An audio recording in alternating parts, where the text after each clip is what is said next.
Hello बच्चों, स्वागत है आपका हमारे चैनल पे स्मार्ट स्टडी पॉइंट पे। गाइस, जैसा कि मैंने आपको बोला था कि मैं आपके नंबर्स को बढ़ाने वाला हूँ। आपको बस चैनल को सब्सक्राइब करके रखना है एंड बाकी सारा काम मैं देख लूँगा। तो उसी क्रम में हम लोग आगे बढ़ते हुए आए हैं भीमराव अम्बेडकर विश्वविद्यालय आगरा की अतुल प्रोफेसर माइंड बीएड के प्रथम वर्ष को लेकर, जो कि हम लोग सेकेंड पेपर पढ़ने वाले हैं, जिसका नाम है समकालीन भारत और शिक्षा।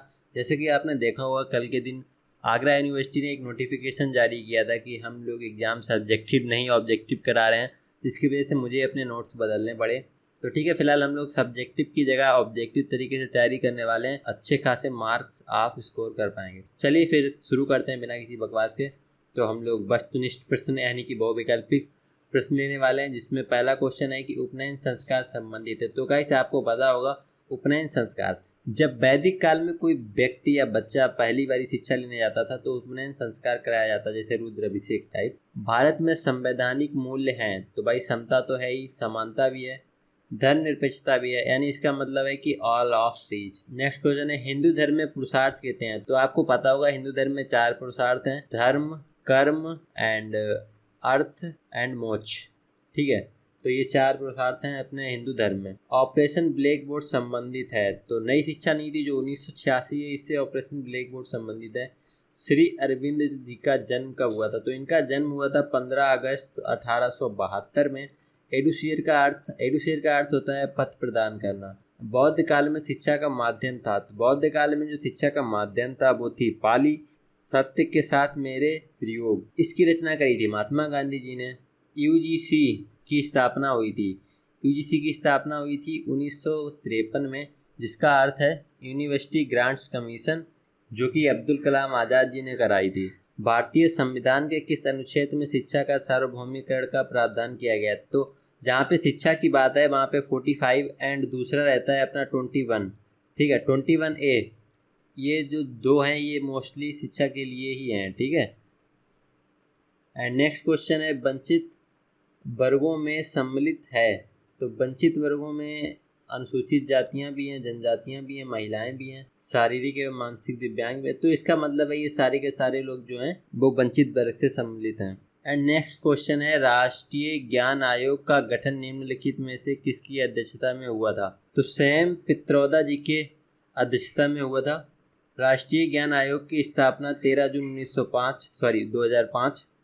राष्ट्रीय शैक्षिक अनुसंधान एवं प्रशिक्षण परिषद की स्थापना का वर्ष था, की स्थापना हुई थी 1961 में। ठीक है, मूल शब्द की उत्पत्ति लैटिन भाषा में हुई है। ठीक है, निम्नलिखित में से कौन सा एक आदर्शवादी विचारक नहीं है? तो रूसो। नेक्स्ट क्वेश्चन है बौद्ध कालीन शिक्षा के केंद्र थे। तो मठ थे, मठ में दी जाती थी बौद्ध काल में शिक्षा। वैदिक काल में शिक्षा का माध्यम था, तो वैदिक काल में शिक्षा संस्कृत भाषा में दी जाती थी और बौद्ध काल में शिक्षा पाली भाषा में दी जाती थी। ठीक है, ओके। नेक्स्ट क्वेश्चन है वैदिक काल में शिक्षा का प्रमुख केंद्र था, तक्षशिला था। विद्यालय समाज का लघु रूप है, एक कथन जॉन ड्यूवी जी का है। स्पेंसर के अनुसार मूल्यों के प्रकार हैं। तो स्पेंसर जी के अनुसार 6 मूल्य होते हैं। कौन सा दर्शन परम सत्ता को आध्यात्मिक घोषित करता है? तो वो है आदर्शवाद। भारत में जाति का आधार क्या है? भारत में जाति का आधार सभी को पता होता है कि जन्म के आधार पर जाति होती है। राष्ट्रीय अध्यापक शिक्षा परिषद की स्थापना 1995 में हुई थी। भावात्मक एकता समिति के अध्यक्ष, जहाँ पे एकता समिति या एकता समिति से रिलेटेड कोई भी क्वेश्चन आता है तो उसका मैक्सिमम आंसर संपूर्णानंद होगा या संपूर्णानंद कमेटी होगा। ओके, तो नेक्स्ट क्वेश्चन है शिक्षा नैतिक चरित्र का उचित विकास है, ये परिभाषा किसने दी? तो ये परिभाषा दी थी हार्वर्ड जी ने। नेक्स्ट क्वेश्चन है सामाजिक वचन सर्वाधिक था वैदिक काल में। निम्न में से कौन सा आदर्श संविधान की भूमिका के बाद में जोड़ा गया है? स्वतंत्रता तो था ही, धर्मनिरपेक्षता शायद से जोड़ा गया है, समानता भी था, बंधुता भी था। तो हाँ, धर्मनिरपेक्षता जो है वो संविधान में बाद में जोड़ा गया है। ओके, सो नेक्स्ट क्वेश्चन है निम्नलिखित में से कौन सा शिक्षा औपचारिक अभिकरण है? शिक्षा का औपचारिक अभिकरण क्या है भाई, बताओ। शिक्षा का औपचारिक अभिकरण होता है कॉलेज। ओके, आदर्श समाज की प्रमुख विशेषताएं, अनुशासन करते हैं। आदर्शी लोग जो होते हैं उनका अनुशासन कुछ ज़्यादा ही होता है। यथार्थवाद का प्रवर्तक अरस्तु जी हैं। ओके, शंकराचार्य को किस दर्शन का संस्थापक माना जाता है? तो वेदांता का। राष्ट्रीय एकता कमेटी की अध्यक्षता की थी? तो डॉक्टर संपूर्णानंद। ओके। मूल शिक्षा की आवश्यकता किस स्तर पर है? तो भाई प्राइमरी पे तो है ही, माध्यमिक पे भी है विश्वविद्यालय, यानी कि all of these. Shri Aurobindo से कौन सी पुस्तक संबंध नहीं रखती है? तो गीता बोध तो रखती है, ऑन एजुकेशन भी रखती है, दी मदर नहीं रखती है। ओके, तो ये हो गया राइट आंसर। वेद कितने भागों में विभाजित किए गए हैं? तो वेदों को 4 भागों में विभाजित किया गया है, ऋग्वेद, सामवेद, दंडवेद, अथर्ववेद। बौद्ध साहित्य संरक्षित है तो त्रिपिटक में। समाज पुस्तक के लेखक हैं तो भाई मैकाइवर एंड मेज। ओके। समाजवादी एवं धर्मनिरपेक्ष शब्द संविधान के किस संशोधन में जोड़ा गया? तो 42 अमेंडमेंट एक्ट में बहुत सारा कुछ जोड़ा गया था, जैसा कि आपको पता ही होगा। भारतीय संविधान के अनुसार नागरिकों के मूल अधिकार हैं तो समानता है, स्वतंत्रता है, बंधुत्व है, उपयुक्त सभी, यानी all of these. Operation black board योजना के घोषणा का लक्ष्य था? तो प्राथमिक शिक्षा की गुणवत्ता, ये तो था ही। अनिवार्य शिक्षा को सुचारू रूप से चलाना, तो भाई ये भी था, यानी ये दोनों ही सही हैं। ओके। 6 से 14 तक के बालकों को अनिवार्य एवं निःशुल्क शिक्षा का निर्देश संविधान के किस अनुच्छेद में किया गया? तो शिक्षा की बात आई है तो 45। विद्यार्थी संसद के द्वारा कौन से मूल्य विकसित किए जा सकते हैं? तो लोकतांत्रिक मूल्य।